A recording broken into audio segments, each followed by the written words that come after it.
Hi, I'm Steggy from Elgato, and this is Elgato Wave. Today, we launched the Elgato Wave 1 and Wave 3 microphone. These are our first foray into audio for content creation.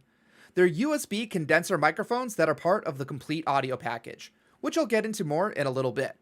But first, let's go over the two microphones. Now, looking at them, you'll see that they look very similar, and on the inside, they have a lot of similarities as well. Both are condenser-style microphones that connect to your computer via the included USB-C to USB cable, so they're both plug-and-play. Both feature a zero-latency headphone jack on the back. They both feature an internal pop filter to prevent plosive sounds from distorting your audio, and both microphones feature our Clipguard technology, which essentially prevents your audio from ever peaking, even when you get heated and your volume gets really loud. They're both either usable on their own with the included desk stand, or you can connect them to a microphone arm. They're also compatible with all of our launch accessories: our anti-vibration shock mount, our external pop filter, and our desktop stand extension rods. Now, you might be asking, do I need an external pop filter if the Wave microphones have an internal pop filter already? Well, while the internal pop filter does allow our Wave microphones to prevent plosives better than most other microphones on the market, the external pop filter improves this performance even further. Be sure to check out our other video on our YouTube channel, which we've linked in the description panel down below, where we demonstrate the external pop filter with Wave microphones. Now, okay, there are a lot of similarities between these two microphones. What about the differences? First up is the dial on the front of the microphones. On the Wave 1, the dial serves two functions. It controls the volume of the headphone output, and if you press the dial in, it'll mute your microphone. Now, with the Wave 3, this is a multi-function dial, allowing you to control your microphone's gain, your headphone output volume, and your microphone PC monitor mix. In other words, the balance between hearing your zero-latency mic monitoring and then the audio coming out of your PC.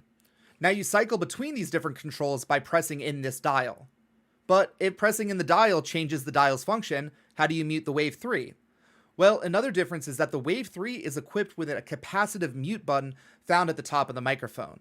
So if you have to mute your stream, you can simply lightly touch the button and you're good to go. This is both helpful in preventing making noise to your stream when you mute your mic, and is also good for creatives who might have their hands full but still want to mute their mic. The last difference is the sample rate each mic supports. The Wave 1 supports up to 48 kHz audio, while Wave 3 can go all the way up to 96 kHz. Okay, now that that's settled, let's tackle the elephant in the room.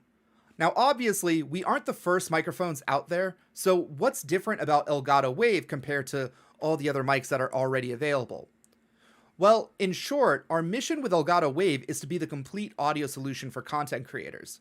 I like to think of Project Wave as a combination of microphone and an audio mixer all in one.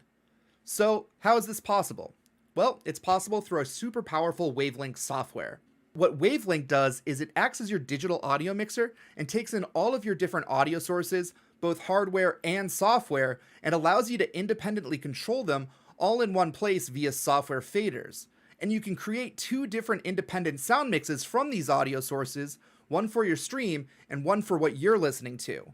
Have you ever monitored your game audio in OBS to listen to your game, and then your chat says that the game audio is too loud? So you lower it, but then you have a tough time hearing your game.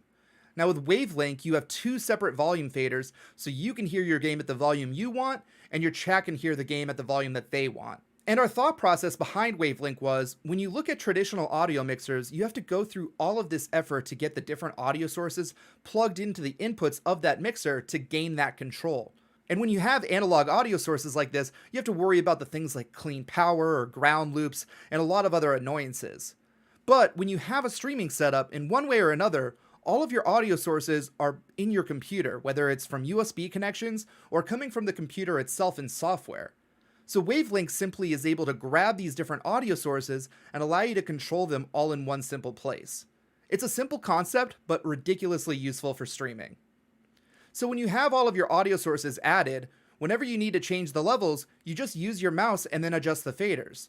Or for even easier control, you can use your Elgato Stream Deck to increase or decrease the volume, mute your sources, and more. Our thought here is that a ton of streamers are already using Stream Deck to control every other aspect of their stream, so enabling Stream Deck to control your audio through Wavelink truly makes it your one-stop shop for control. And when everything's available to be controlled in one place, it just makes things incredibly easy. So in short, this is why we think Elgato Wave is the complete audio package, and we hope you do too. Be sure to check out some of the other videos we've made covering both Wave microphones and our Wavelink software.